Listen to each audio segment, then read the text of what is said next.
this has to be one of the most affordable Apple HomeKey locks on the market today. Not only can you unlock it with your Apple Watch or your iPhone, but also has a built-in keypad right there, or you can unlock it with your fingerprint. So many ways you can unlock this. So without further ado, let's check this bad boy out. First off, I want to thank Thorbolt for sending this out to me for a full, honest review. But I do not allow any other types of sponsorships on any of my channels. And if you guys are brand new here and you love smart home content and reviews, hit that subscribe button down below. And while you're at it, hit that like button. Makes me feel good inside. So in addition to opening this up via HomeKeys, which is awesome, you can also open this up via Siri. But obviously, this is from your iPhone. Try to do it from a HomePod, it's just going to prompt you to go to your iPhone because you have to authenticate. In addition, you can open this from the app. That's also the Apple Home app or the Sleek Point app, which you will want to download because it's the way that you get your fingerprints into the lock. Apple Home does not have fingerprints, so you have to use the Sleek Point app. And then you have the keypad and a physical key, which we'll talk more about in just a few moments. Now, the big selling point here is that it's very, very affordable. I don't think it's the cheapest HomeKey lock, but it's definitely down there with the lowest of them all. And I gotta tell you, the build quality definitely shows that. It is mostly plastic. I don't think there's really any metal in here except for the security plate, but it does feel pretty well built for being plastic. And obviously there are some metal parts like where the screws go in and stuff, but the bodies are all plastic. And this bad boy uses 8 AA batteries, which they say last about a year. Obviously, I haven't had it that long, so I can't verify how long it actually lasts. So hopefully that will actually last the entire year. That would be really, really nice. And this is super easy to install. It takes me about 5 or 10 minutes to install. It's just like every other smart lock out there. I'm not going to walk you through every single step, but to be honest, it is really, really simple to do. Just remove your old lock, put this one on, connect the wires, put the screws in, put the batteries on, and you're good to go. And then you go in the Apple Home app, scan the QR code, and then follow all the prompts, and you have this in Apple Home in no time. And then to add your fingerprints, like I mentioned earlier, you will have to download the Sleek Point app, and you can follow all the prompts in there to add fingerprints. You can add additional users and passcodes. And there's a couple other minor settings that you can change in the Sleek Point app that you don't have in the Apple Home app. Most notably, the auto lock.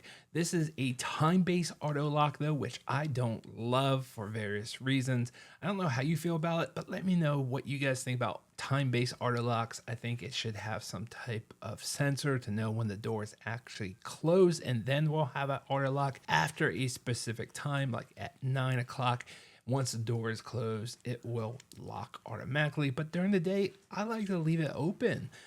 But with a time base that can go from 5 seconds to only 3 minutes, it's going to lock no matter what. And that's why I don't like these auto locks that are time based. But let me know what you guys think down below. In addition, there are some settings for power that will be able to turn off some of the features. For instance, if you don't want to use Apple Home keys, if you don't want to use your keypad, if you don't want to use the fingerprint sensor, you can turn those off and save some battery life. I don't know how they came up with the 1 year battery life. I don't know if all those are off or all those are on. Only time will tell, and I'll definitely update my pinned comment down below to let you know the results that I've been getting. And then when you're using this, it is actually quite fast for unlocking. When it's using the fingerprints, it's reading my fingerprint in milliseconds. And I did set up multiple fingers just in case if I'm holding something with my left hand, I want to be able to use my right index or my thumb and vice versa. And I highly suggest that you set up multiple fingers and fingerprints also. And let's be real here. We're primarily going to be using our fingerprints with this lock. Maybe we'll use Apple Home keys sometimes, but it's so much faster and easier. We don't have to take out our phones. Sometimes if we have our Apple Watch on, we might use that. but most people will be using it for the fingerprint just because it's so fast and easy. But like I said, the Apple Home Keys is in this lock, which is a really cool feature to have. And then you have the keypad as a backup or for guests. And then worst case scenario, if it's all dead, you have a backup key and also a USB-C port that if you have a battery, you can kind of jumpstart this. But who has a battery on hand at moment's notice? Hopefully you store the key somewhere safe or keep your keys on hand somewhere, but hopefully you'll never have to use it. And talking about keys, I always like to rekey them to be the same whenever possible.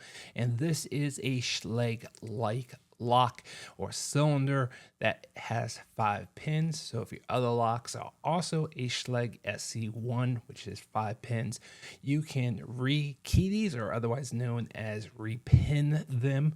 You can take it to Home Depot or Lowe's and they can repin them, take out the little pins and put in the proper ones. But if you use other types of cylinders or keys, unfortunately, there's too many on the market to tell you what will fit in here and what will not. But it is a Schlage-like lock, like a SC1. But unfortunately, when I went to go rekey it or repin it, everything worked up until I actually put the key in and tried it.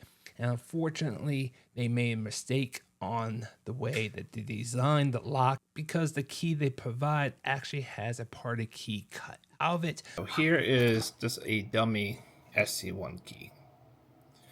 So you can see the stop here and the stop here. But on the native key, you have a stop here and then the stop all the way down here. So even though this top of the key is lined up, when you turn it over, this part right here of the replacement key or your SC1 hits this bottom. So when I put it in right here, let me take off this door. It's actually hitting at the very bottom and the key won't go in all the way.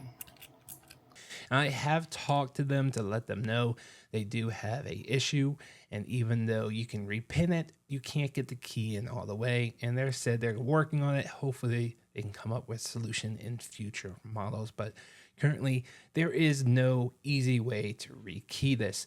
Obviously, you can shave down that part of the key or shave the lock itself, or maybe take it to a locksmith and have them replace the entire cylinder with something else. With enough time and money, anything is possible, but out of the box, I would not call this a easy rekeying job.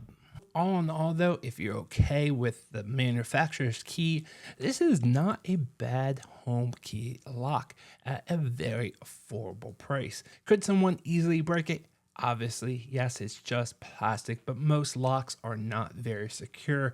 The weakest part of your door is actually your door frame, and smart locks like this just keep honest people honest, and this definitely does not break the bank in doing that.